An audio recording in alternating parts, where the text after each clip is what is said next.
Hello, everyone. Good evening, and welcome to Old Iron Garage. Thank you for tuning in. So tonight on the bench, we have a project that I started on 2 years ago. About 2 years ago, I made a video of it for my channel. The video was just like a 45-second video of it running, though, after I'd gotten it running. So tonight, since then, I had taken off the fuel tank to clean it out, and then I had not touched it since. So I haven't touched this in 2 years. Tonight I have the fuel tank cleaned out and I'm going to put it back on and we're going to see if we can get it running. So let's see what it is. Alright, here it is. It is a Clinton Model 350. Ain't it a cute little thing? This thing's adorable. I mean, look at it compared to the size of my hand. And a little ashamed of this, but I don't have very big hands for a guy my size. So yeah, this is a cute little thing. A couple other things I'm going to do tonight is I'm going to attempt to get what's left of a muffler out of it. It's just a pipe, but used to be a muffler at one point in time. But that is how it was when I got it. I'm going to try to get this pulley off, and then if I get it running, I'm going to polish the crank, or the output shaft end of the crank.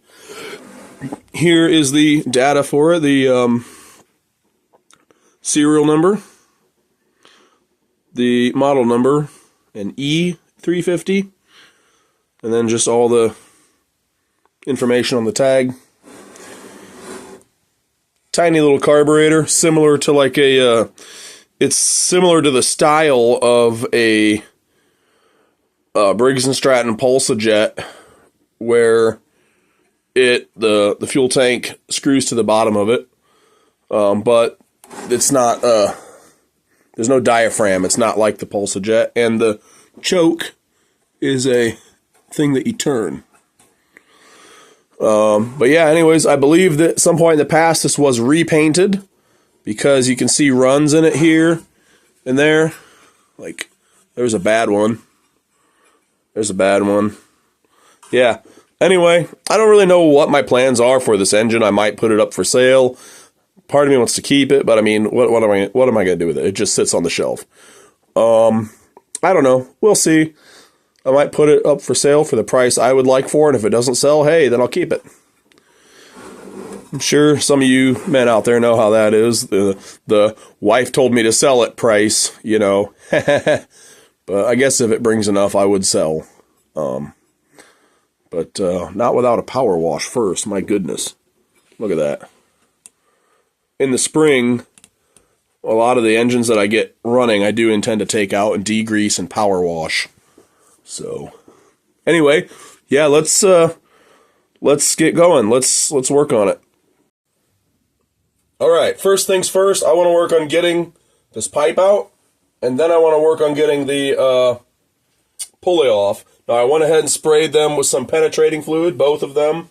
I sprayed the set screws on the pulley and both sides of the pulley around the shaft.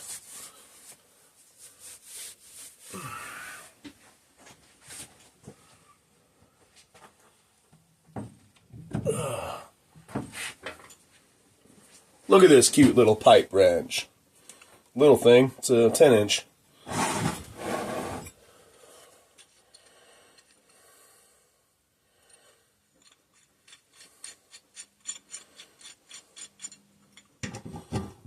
See if this will do it. I don't know if I will be able to get this out or not. Last thing I'm going to do is break it off in there. I don't know if I'll be able to hold this side of the engine down well enough to do this. That's why I started with a smaller pipe wrench. Let's move to the next size. The next size I have is a 14-inch.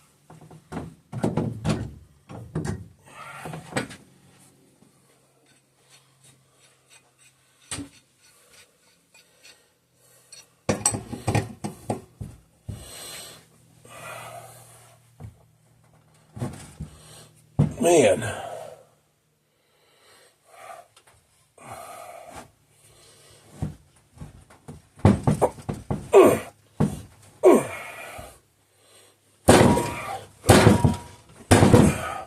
Hey, there we go. Yeah, just gonna get rough with it. She's turning. Oh, yeah. Got it. Ooh.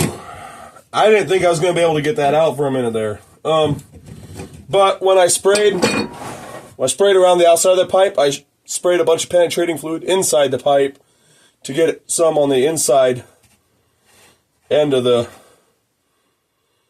pipe. Ooh. So I have another muffler here.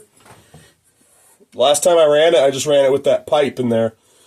And it sounded really nice. Very nice sounding engine. That's kind of why I want to keep it. It's just a neat old engine. It sounds good. See if this... I borrowed this from a complete and running engine.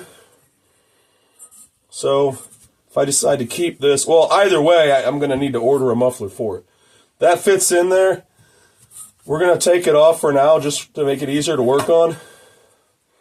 But it does fit. It doesn't fit in very far, but it fits. That'll go into scrap. What's left of that muffler, anyway, will go into scrap. All right. Well, that's half the battle. I'm a little concerned about trying to get this pulley off. Pulling out the big guns.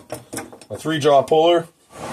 This thing has pulled a lot of old pulleys off for me. But first, got to get them set screws out.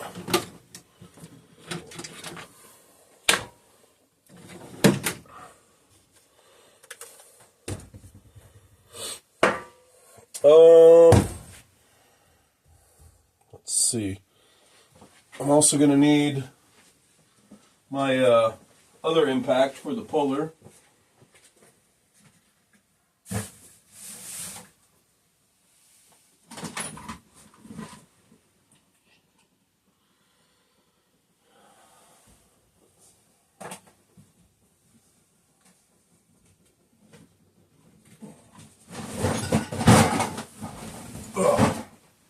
Sorry, I should have grabbed this ahead of time.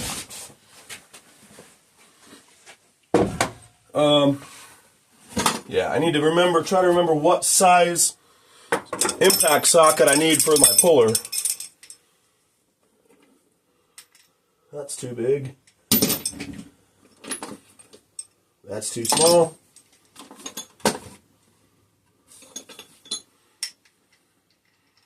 There we go.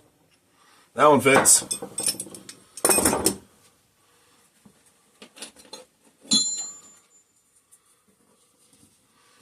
Oy.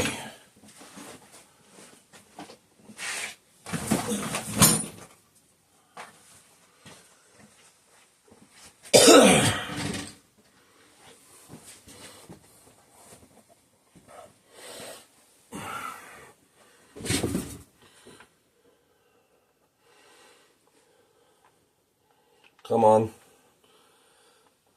There we go. Obviously, I'm not ready for that yet, but I'm just getting it ready. So when I need it, I can just grab it and throw it on.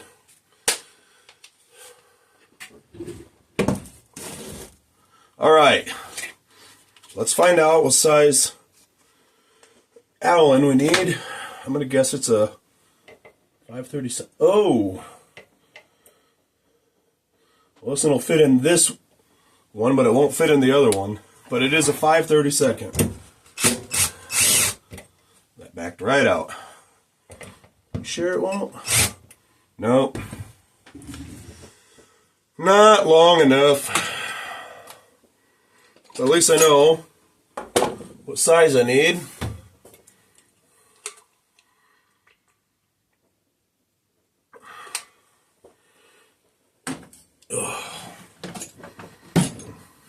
As usual, I have a tumbler of hot peppermint tea out here. You know, it's cold. It's cold this time of year, so I man, like to have something hot to sip on. Peppermint tea just fits the bill. Come on.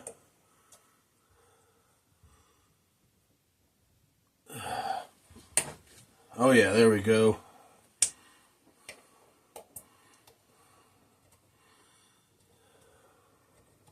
So this pulley is just going to go in my bucket of used pulleys. This is two separate pulleys. Huh, I just realized, yeah, this is two separate pulleys. Fun. Ugh. So I'm going to put these Allens and the Allen socket away. I don't like having excess tools on my bench that I have to put away anyway before I fire this thing up so they don't go rattling off the bench.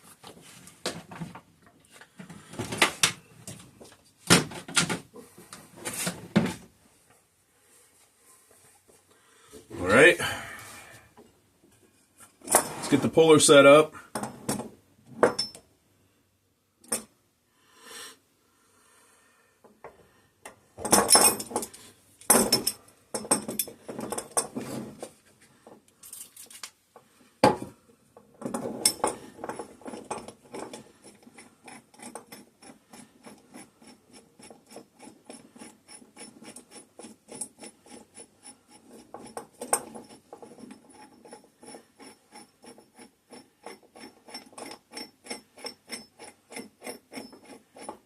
It's going to have to go most of the way in.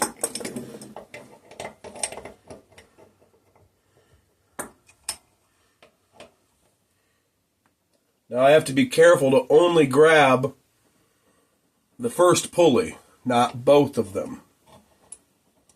We're going to do this one at a time. If we put too much strain on the pulley, it's liable to break. And though I don't really have a use for this pulley, I'd rather not break it in case I ever find a use for it, or in case I ever find a buyer for it. One of these days I might just post lots of pulleys for sale online. Probably won't do individual pulleys, because that'd be a lot of work just to sell, pulleys individually. All right.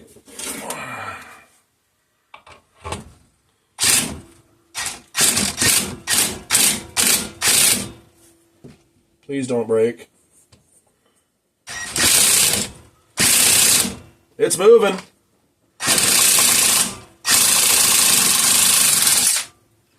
All right, first one's off.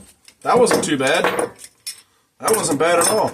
It helps that this is a nice old cast iron pulley instead of like a stamped steel, and those just bend if they're really stuck on.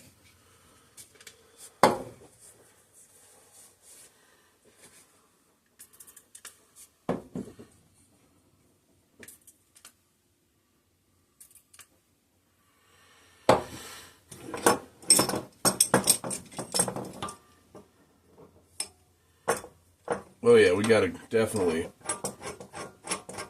take that out.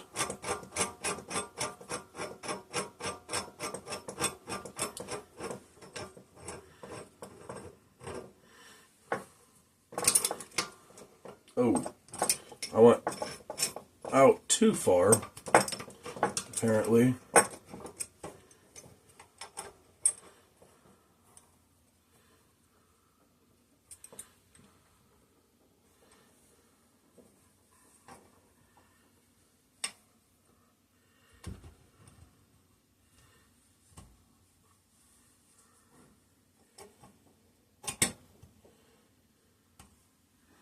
All right, let's give this one a go. Oh, coming right off. Perfect. Before the impact even started hammering, it started moving. Wow, that just is a snug fit right on my right on my puller. Nice. Ain't that the cutest little output shaft you ever did see? What is that? Half inch? Jeez. Thing's tiny.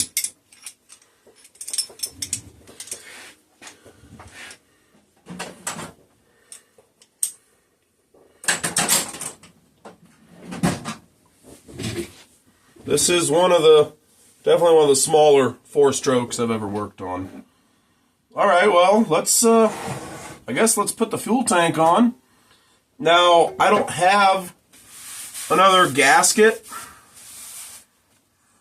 for this that I'm aware of. I do have the old gasket. I mean, it seems to be in good shape, but what I'm going to do, just to ensure that it doesn't leak,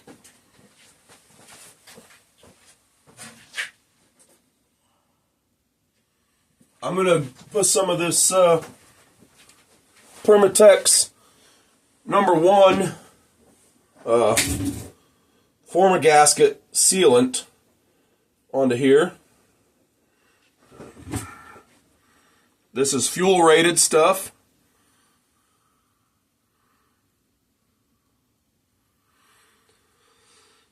Works great. Anytime I use this, I don't have a problem. If fuel's going to be touching it, you don't want to use like RTV silicone. You want to use this stuff or something else that is fuel rated. Now, looks like the top of this is, I wiped this down. Top of this is a little bit greasy. I cleaned the tank inside and out, and top of it's a little bit greasy. So from the stuff I'd wiped it down with after cleaning. So I'm going to clean the gasket surface so this stuff gets a good tight bond, a nice bond.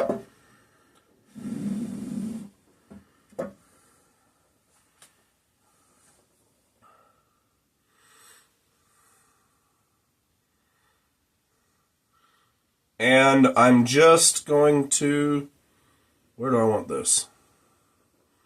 I'm just going to go around actually the whole perimeter of the gasket surface. Just inside the edge. I can see like a witness mark where the gasket used to be. So I'm just going to put a thin skim of it all around that. That way I don't have to get real close to many of the holes.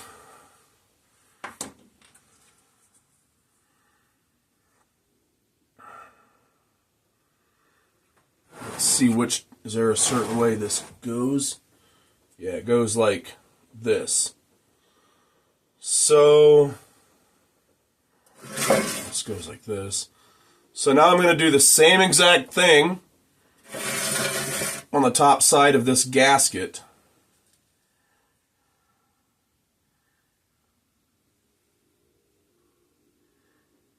And kind of stick this to the carburetor. Just put a thin skim of it on here. Around the outer perimeter, just inside the outer perimeter of the top side of this.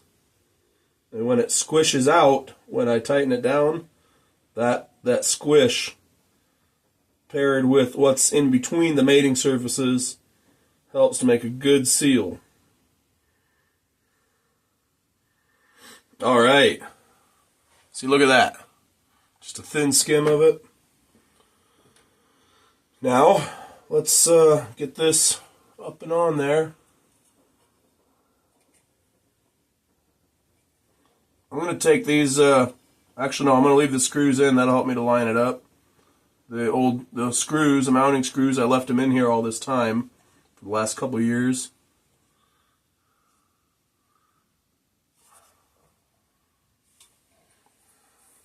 And that is a flathead.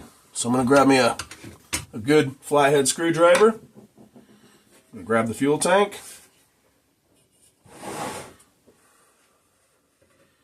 we're going to get it up there. We're going to get it installed. Maybe.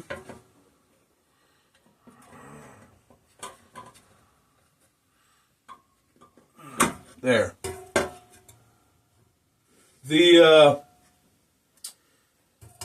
This engine cover here, the flywheel cover, was kind of interfering with me getting the tank on. Get that one started. Get this one started.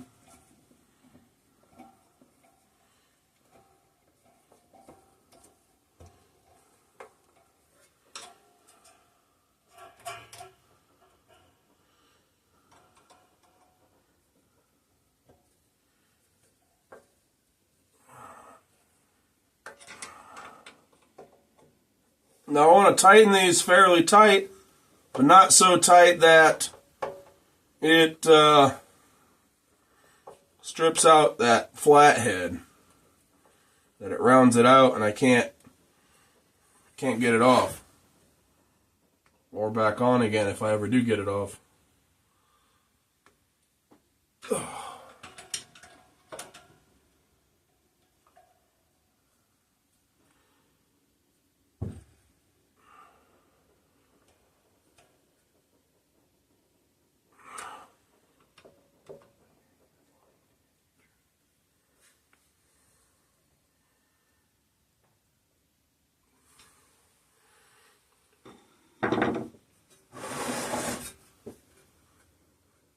You know what?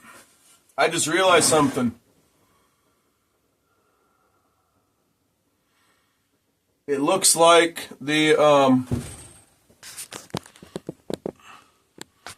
just visually looking at the mating surface of the carburetor where it bolts to the engine block, it looks like there's a slight warp. And I mean, I remember it running fine, or seeming to run fine. I guess I didn't really have anything to compare it to because this was the only Clinton 350 I'd ever actually witnessed running. This was my only experience with a Clinton 350 in my life, so, but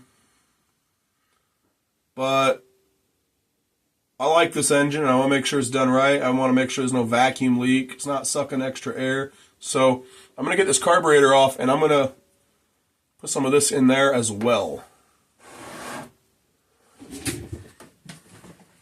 What was that, 7/16? Yes, sir.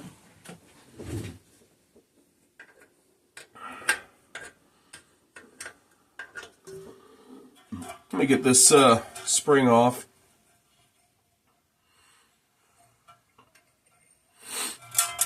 Or whatever. Actually, this was in my way putting in the screw mounting the tank to the carb, and now it's going to be in my way taking the carburetor off. I wish I would have noticed that before I even bothered to put the tank on. But anyway, so I am going to just remove that. And I'm going to set this off to the side. Now I have easier access to this bolt to get it off.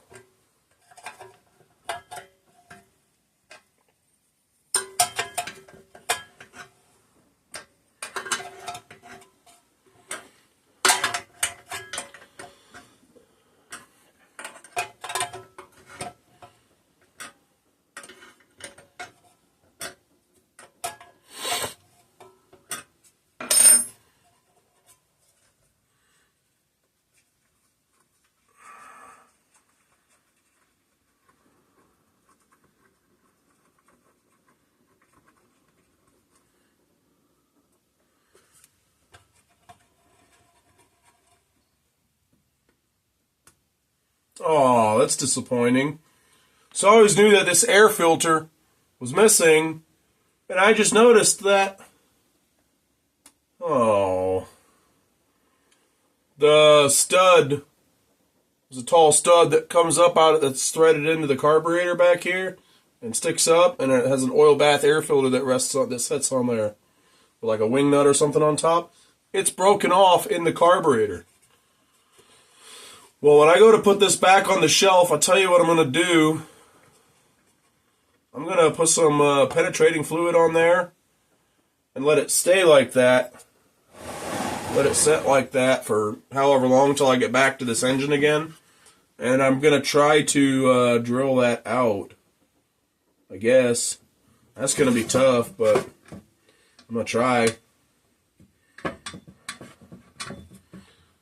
I'm probably, because it's broken at like an angle. It's not broken off like flat or flush. So it's going to be hard to drill with without getting off the track and into the carburetor. Okay, so the gasket is stuck real good to the carburetor, and I don't really want to disturb it. It looks like a Briggs & Stratton 3 or 5 horse Pulsajet gasket would fit perfectly, but I'm not going to. I'm just going to leave this gasket alone. The only thing I'm going to do is clean up this gasket surface here.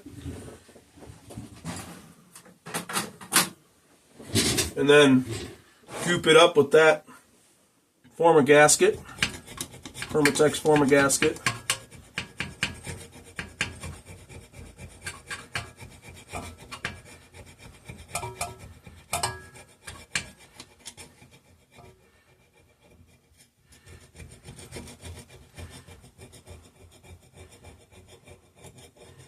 This is more involved than I had planned on getting, but I didn't realize. I guess I didn't look at that. Didn't think about even looking at it. I don't even know why I looked at it. Because it seemed to run good last time. If you go back about 2 years prior to this video, in my videos, you'll find the video of this thing running.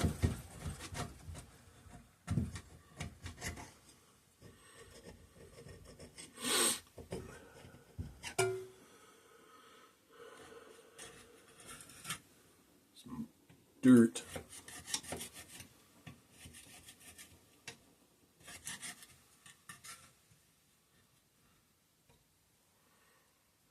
Anyway, I'm not going to spend my time scraping dirt.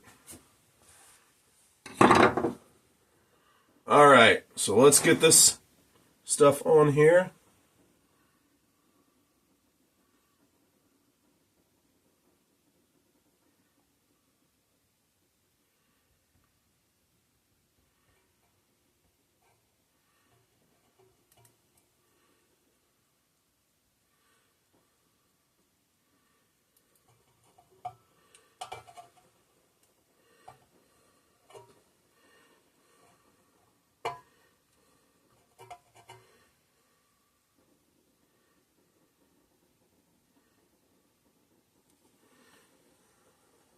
Alright. Had to go around a couple spots again because it didn't stick very well.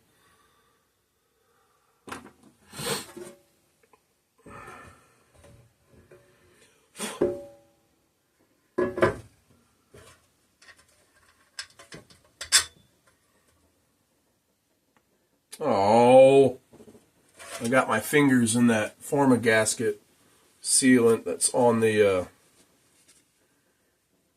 fuel tank. Daggone it.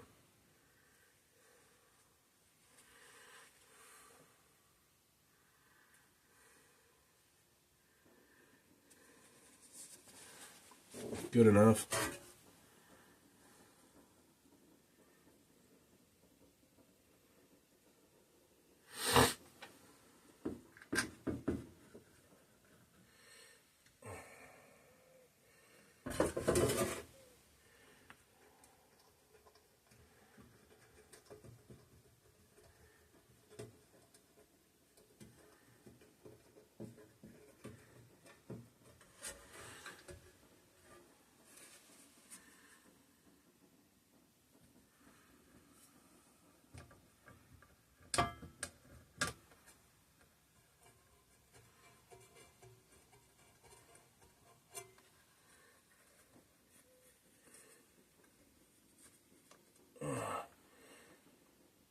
Dang, come on.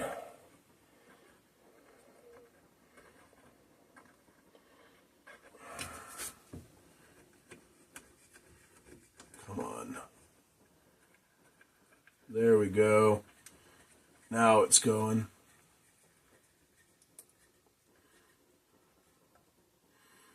The gasket was grabbing the threads of the bolt and making it hard for me to be able to turn it in by finger, so I had to back it out, the bolt out of the gasket, and then thread it in so I could catch threads in the block.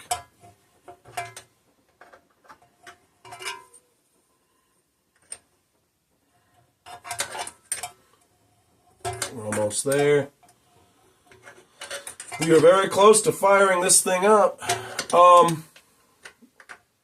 I do know that last time I had this running, I did change the oil. Then I had it running maybe like 5 or 10 minutes. So there's very, very little runtime on this oil. So there will be no need to change oil. I know that oil can break down with age, but it's not like this thing ever even really gets worked, or it hardly ever even ran for that matter. Like I said, it's been 2 years since I've last even touched this engine. So there's really no need to change oil. None.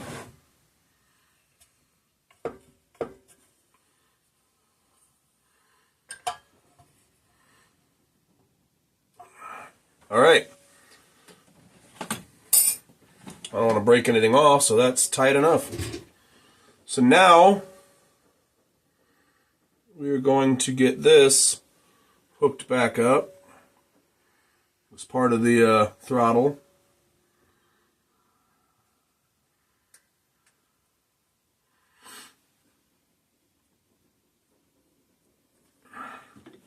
This old engine has no form of a governor of any kind. It was probably made before governors on small engines were a common thing, or maybe even a thing at all. I don't know. I wasn't born back then, so I don't know. But if you use common sense, you can get away without a governor. I do know that, a governor helps when it starts to bog down. It automatically kind of tries to pull it back up, but I mean, you can do that manually too, so. I know you just seen me grab a screw gun, so if you've watched many of my videos in the past, oh shoot, I still need that in my small impact. If you watched many of my videos in the past, you'll know that I don't like rope starting if electric start is an option. Sure you know where I'm going with this. So,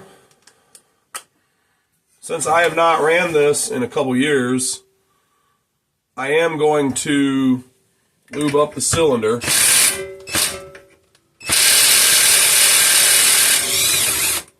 Huh. That was really stuck in there. That's crazy.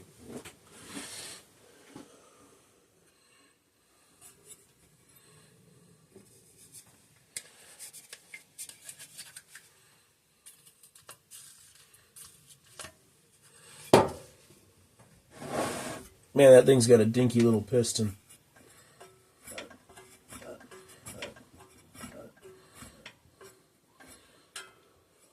Now, I'm also going to put a little bit of 2-cycle in there to help with an easier start.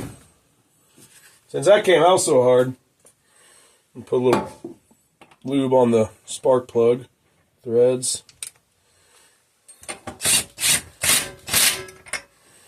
I don't need to be in there that tight. That's crazy. But yeah, like I was saying, if electric start is an option, I don't see any need to be pull starting it.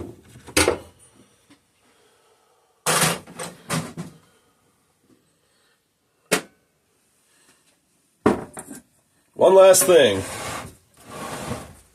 Oh, nope, 2 things. My bad. This needs to be hooked back up, this spring, to hold the engine down in the idle position. Come on, go through there.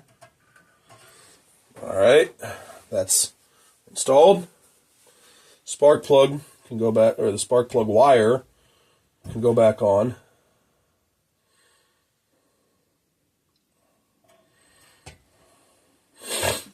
Now we're going to put the muffler on.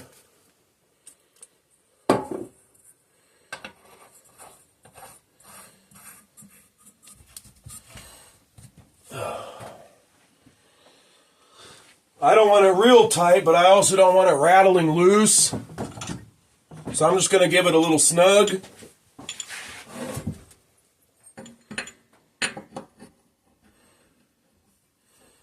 From a pipe wrench. That'll be good enough. I still want to be able to get it off relatively easy.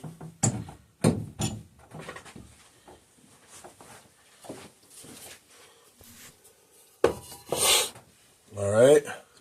One moment, please.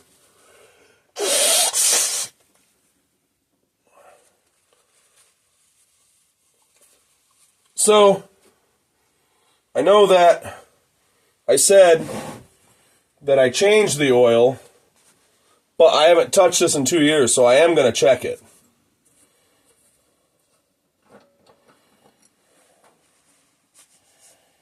That oil looks like it's fresh out of the bottle. It is full. It's actually just a little bit over full, which that's fine. It's not over full by much. Man, I made a mess just checking the oil level. Some other fluid up here too. I'm going to clean that up. Okay, so now we need to add some fuel.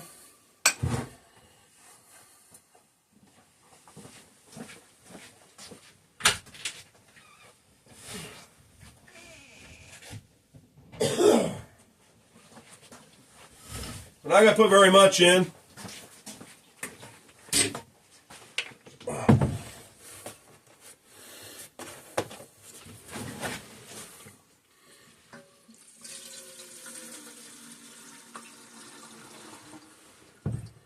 That's plenty.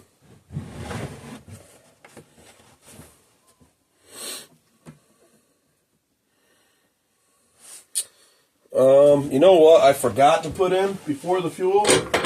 Hey, quit that.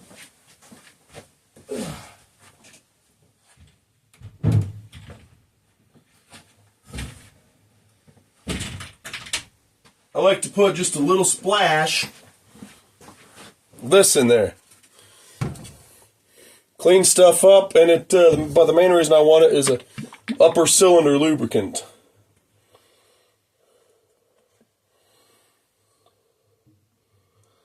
Just a little bloop.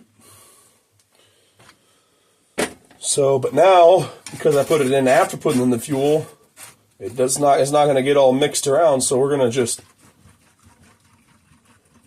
give it a little shake.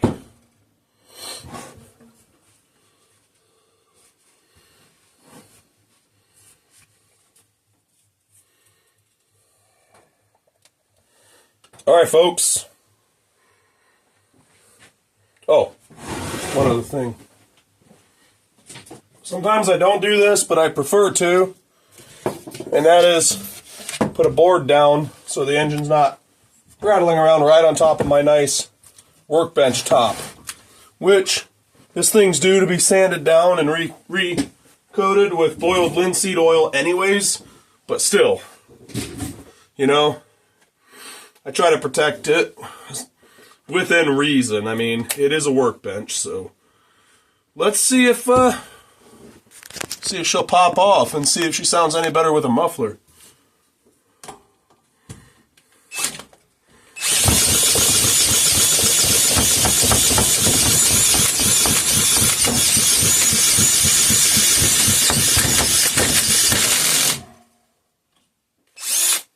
Oh boy. No, the chuck just came loose. I know this is not good on the drill, Harbor Freight. I hope you're not watching.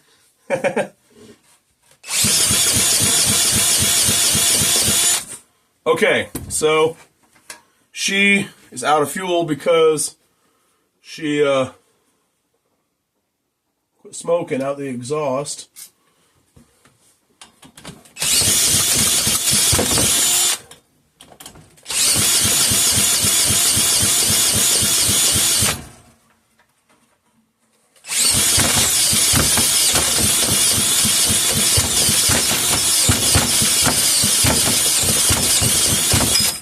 She's trying. I might be breaking my screw gun though, but if I do, well, I think this thing's kind of on its last leg anyways, because this is one of my cordless tools that actually gets abused quite a bit. So, yeah.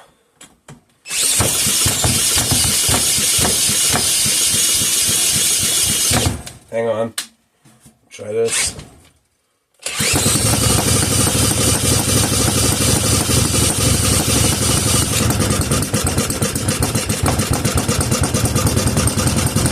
What do you know? All right. That's nice.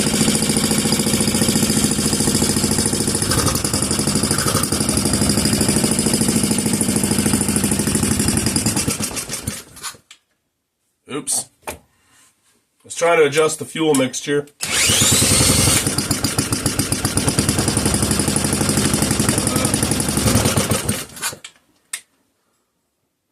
Okay, never mind.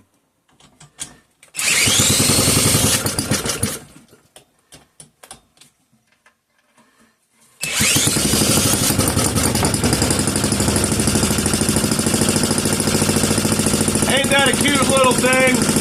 She's putting right along. Sounds real nice. Uh-oh. Well, I'm going to bench set the adjustment screw.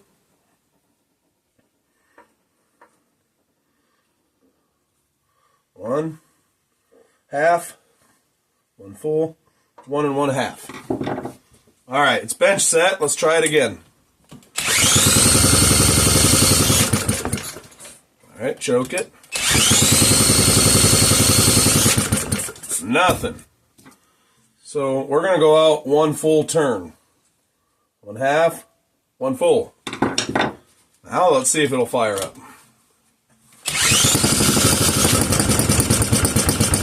There we go. Oh, I forgot to take it off choke. Let's try it without choke now.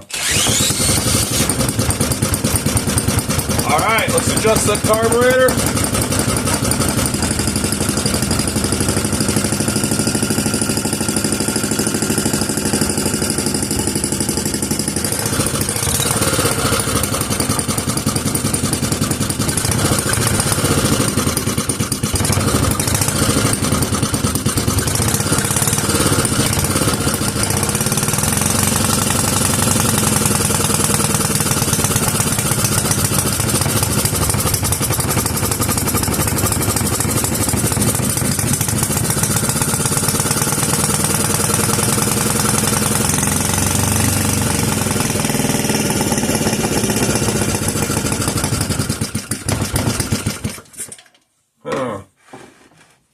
Try it again.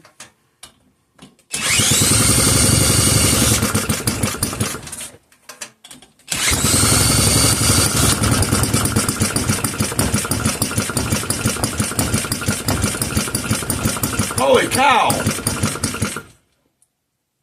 I could about count the RPMs. I'll back out that screw just a tad.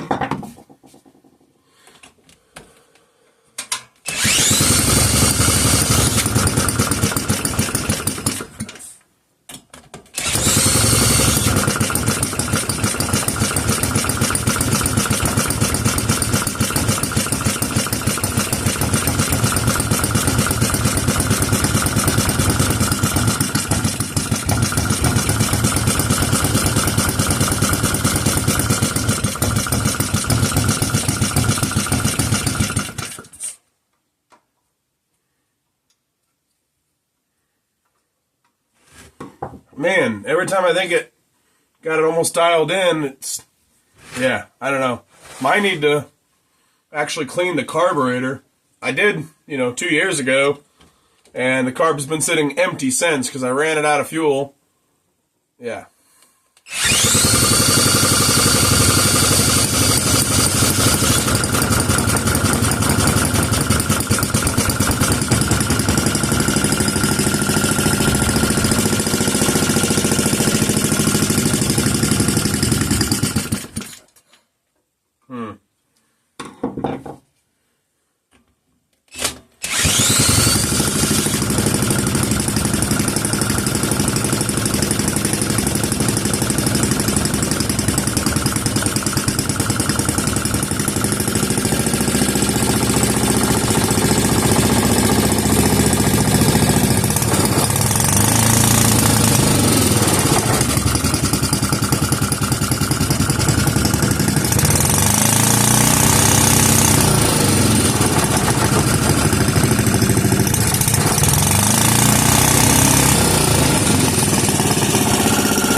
All right, well, for the most part, I'm pleased with it. Having trouble getting the carburetor dialed in for high RPMs, but it idles real nice, and I accomplished what I wanted to get accomplished. As far as just getting it running, I guess the only other thing I'm going to do real quick is polish up that output shaft. So we're already at about 45 minutes in this video, so let's get to it.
I just realized something. That's crazy. I guess it doesn't surprise me that much since the output shaft is so... Oh, I forgot to turn the camera so you guys could watch. That was boring, huh? I apologize for that. I just realized the output shaft about halfway out has a bend in it. It's like... So as it's spinning around, the end of it's going like this. Wow. Well, don't know how useful this engine is other than just a collector's item, I guess. But it's also a bit of a smoker. You know, it was... This whole time it's been puffing out a little bit of smoke. So, you know, she could use a rebuild, but with the crank like that, it's not really worth it. And just... Yeah. Anyway... Well, that's that. I apologize for not turning the camera when I was polishing the crank, but if you've watched many of my videos, you've seen me do it before. Sorry about that. But yeah, she runs. She runs nice. Needs a little work with the carb, but yeah. Well, that's it, guys. I hope you enjoyed this video. I had a lot of fun getting this thing running again for the first time in at least 2 years. If you like this video, please hit that thumbs up button. And if you want to see more videos like this in the future, hit that subscribe button. And I'll see you in the next one. All right, later.